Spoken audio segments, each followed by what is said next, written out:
Mga kapuso, mahilig ba kayong kumonsulta sa internet imbis na sa doktor tuwing kayo ay may sakit o kakaibang nararamdaman? Yung mga umaasa po sa libreng impormasyon sa web, posible raw maging sanhi ng tinatawag na cyberchondria. Alamin kung ano ito sa newstugon ni Trisha Zafra. Skin rashes, stiff neck, sakit ng ngipin, kahit ano yatang karamdaman, may impormasyon sa internet. Doon din ako nag-rely minsan pag wala akong time to consult or to...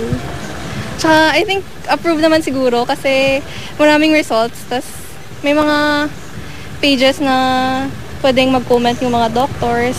Kasi minsan, pag sa doctor, hindi mo masasabi yung mga nararamdaman mo freely. So at least pag sa internet, mas nalalaman mo, mas nasasabi mo. Nung nagka-sprain ako, ni-research ko how to bandage my legs. So very useful talaga siya. Wala naman daw masamang magsaliksik tungkol sa nararamdaman. Huwag lang daw sosobra at baka maglikha ng pagkabalisa o ang tinaguriang cyberchondria. Ito raw ang digital version ng hypochondria, terminong ginamit noon ng American Psychiatric Association para sa labis na pag-aalala sa kalusugan o takot sa sakit na wala namang basihan. They tend to make conclusions based on limited information tungkol sa katawan nila. At puro negative, no? Instead of, let's say, tulungan nila ang sarili nila, let's say, pumunta muna sa doktor. Somatic symptom disorder at illness anxiety disorder na ang tawag dito ngayon.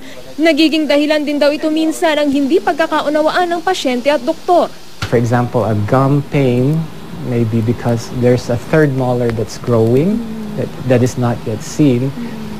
But for another patient who may have searched the internet, then it could be all sorts of maybe infection, it could be a jaw problem, it could be a joint problem.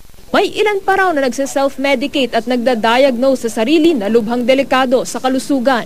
Instead na mag-worry, ay pumunta tayo sa ating mga doktor o mga professionals na makakatulong sa atin upang magkaroon ng tamang diagnosis sa ating problema. Baka wala naman talaga tayong sakit. Pero ang mas malala raw, ang mga hindi health practitioner na nagbibigay ng payo sa iba mula sa mga nasaliksik lang sa internet. Imbes na makasama, dapat daw gamitin ang teknolohiya para magtulungan ang doktor at pasyente sa kanilang gamutan. Consider the information that they get, the information that we know, compare notes, and maybe work together to sort of get into that partnership in which both benefit. Trisha Zafra, GMA News.